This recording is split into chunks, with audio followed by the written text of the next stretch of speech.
One of the things we really wanted to focus on for SOCOM 4 was telling a more cinematic narrative. You've got a problem with authority, and that makes you a wild card. That gets people killed. Push the storytelling to realms that SOCOM game hasn't yet seen.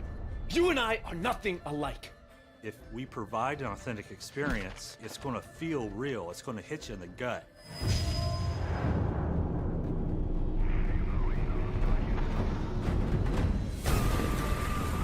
Okay, this is NATO Operations Commander. What's your status? Having the operations commander be our central character, we're able to tell his personal story and the story of his teammates and how they work together as a squad. In SOCOM 4, you're in charge of 5 characters. The first character is OpsCom. Wells is kind of your grizzled veteran. He's seen it all, he's done it all. He's actually Ops Commander's right-hand man. There's also Schweitzer, and he's kind of the beast on the group. His job is to suppress the enemy. A little bit later on in the campaign, you'll actually meet Chung and 45. 45 is a special operations soldier from Korea, and her specialty is covert actions. She's very good at close quarters combat. Let's see if you're as good as you say you are. I'm better. The Korean Special Forces actually do have female operatives within their ranks as well, so keeping with that authenticity. We're here to link up with the 45th Recon Detachment. Where's your commanding officer? You're looking at it. I'm the only officer left. The player is the leader of a special forces unit caught in a civil war in South Asia. Now you can fall in with me, or wait here for help that isn't coming. Everything goes wrong, and they have to extract themselves, and if they can, complete the mission that they came in to do. Understood.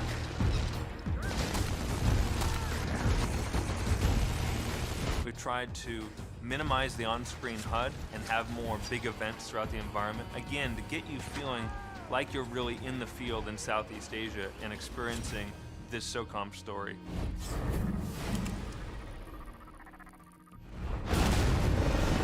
In order to have a thinking man shooter, you must also have an enemy that thinks.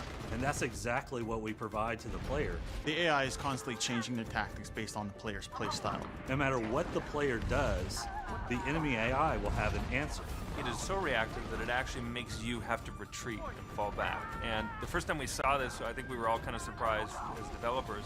Whoa, I actually had to regroup my squad, fall back and reposition them to deal with these enemies coming at me. It's not enough to simply shoot straight, but to also think smart.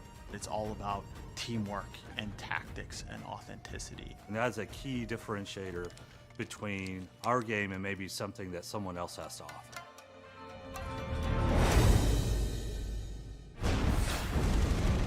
Zipper Interactive has a great history of really being on the cutting edge when it comes to technology. SOCOM came out back in 2002, and at the time it was known as the premier online game for the PlayStation 2. And with SOCOM 4, we really wanted to bring the whole complete package to the PlayStation 3. The exciting thing about making SOCOM 4 for the PS3 is just the power of the system and how we're able to harness that to make the overall game more immersive, starting with the graphics. You'll see so much more atmosphere and more realistic lighting and lens flares and everything that we weren't really able to do in previous platforms. We're going to secure the village north of here and then move out. Are you crazy? We're focusing a lot more on the single-player experience, and we came up with a whole new cinematic engine, so we're able to tell and render in real time a very compelling story. Here's his pen. Make sure you stab him with it. And then it also translates to our advanced AI. We're able to do things with the enemy AI squad tactics that make the game much more dynamic. Depending on if you come in guns blazing or maybe take more of a stealth approach, the enemy is going to change the way they react to you. SOCOM 4 also has a very robust audio engine. We have proximity chat, so if somebody's behind you and they're talking to a teammate, you'll actually hear the voice from your surround sound speakers behind you. The power of the PlayStation 3 not only allowed us to push the graphics in the game, but also the audio and other areas of it as well. And the gun sounds. I love those gun sounds. So with the Move controller, we're able to very precisely aim at areas on the screen and target enemies, take them out, give your team commands. And it really, is a whole new way of playing a tactical shooter like SOCOM. Something a lot of people have been asking for is, when can I hold it like a gun? and the sharpshooter allows you to do that. You put the move controller into the sharpshooter along with the navigation controller, and you hold it like you would hold an assault rifle. SOCOM 4 has a new type of 3D that Zipper's developed that maintains the full resolution and full performance as you would have if you weren't playing in 3D. So we really wanted to add these new technologies to make playing the game more intuitive while still keeping to the authenticity and tactical nature of the game. It's a much more immersive way to play the game, and we've had a lot of fun with it.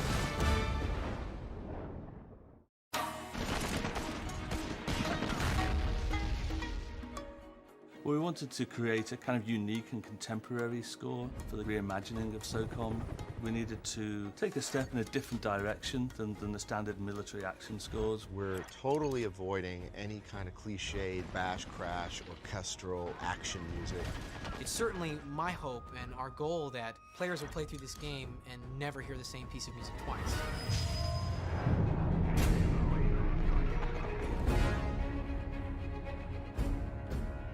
I just am so excited about having Bear as our composer. He has a great way of mixing the ethnic instruments with orchestrated elements. 16 and 17 from there on felt really good. We liked his work on Battlestar Galactica, and when we first approached him, we found out that he was actually a really avid SOCOM fan. So when we heard that, it was like, wow, this is fantastic. It was kind of like the perfect marriage, really. It was exciting to get called because they were responding to all of the things in my Battlestar score that were the most unusual and the most outside the norm, and so I knew right away that they wanted something unique. Oracle, we need support over here. Air support. Commander, we still have top capabilities. Several fighters on deck. What about intel, satellite, extraction? Let me see. One of the great thrills of working on SOCOM is getting to work here at the Skywalker Ranch. Getting to come to this idyllic location and make music is a really extraordinary opportunity, and it's made the experience of working on SOCOM 4 even more memorable for me.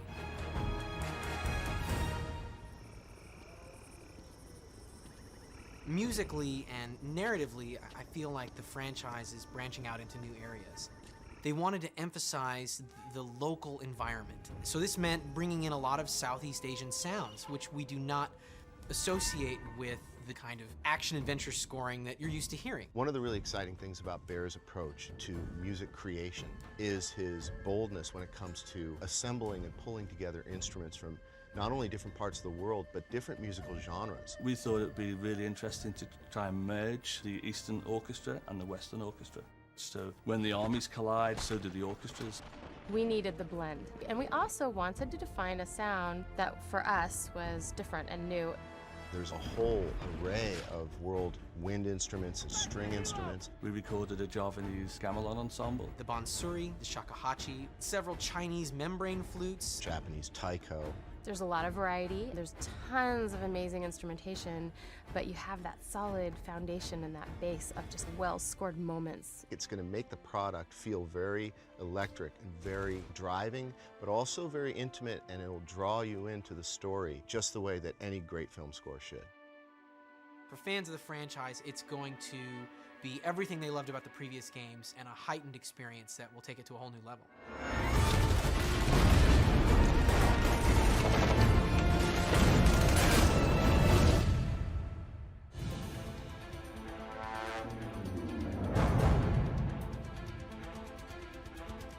Hi, I'm Ken Inagaki. I'm a senior staff producer here at Sony. I'm here to show the sharpshooter peripheral with the move controller today for SOCOM 4. This is the first time that this is actually being featured as part of this game as an additional peripheral.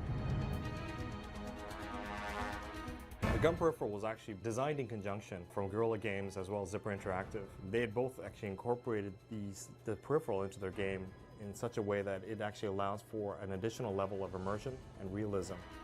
All right, so let me walk through the various button functions on the device itself and how it relates to our game. We have the digital trigger, and with the various fire modes, the single fire, the automatic fire, and then the grenade launcher. We also have the stance change, and we have change of weapon that you can also reach from the other side for left-handed users. This lock switch here is actually for the move button right here, and the move button in our game actually functions as throwing grenades. You can actually lock this button out so that you don't press it by accident.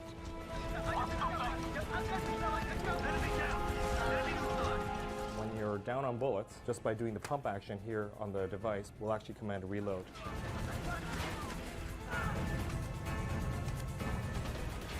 Underneath the device, there's a reload button. In our game, we happen to use this when you are out of weapons cache and need to reload on weapons, on grenades and such. When you're in a sniper mode, if you hold down the L1 button, which is right here, with your left hand or right hand, it'll allow you to go into a zoomed mode. And then by holding down the L3 button, which is the analog stick, it will take you into that further additional level of zoom. When you walk up to enemies in stealth behind them, you can actually push forward for melee style attacks or stealth kills. Thanks a lot, Ken, for showing us how SOCOM 4 is going to be working with the PlayStation Move and the Sharpshooter. SOCOM 4 out April 19th. So I think we've seen now PlayStation Move, fun games, party games, you know, family games, and now in 2011, hardcore games. So something for everyone.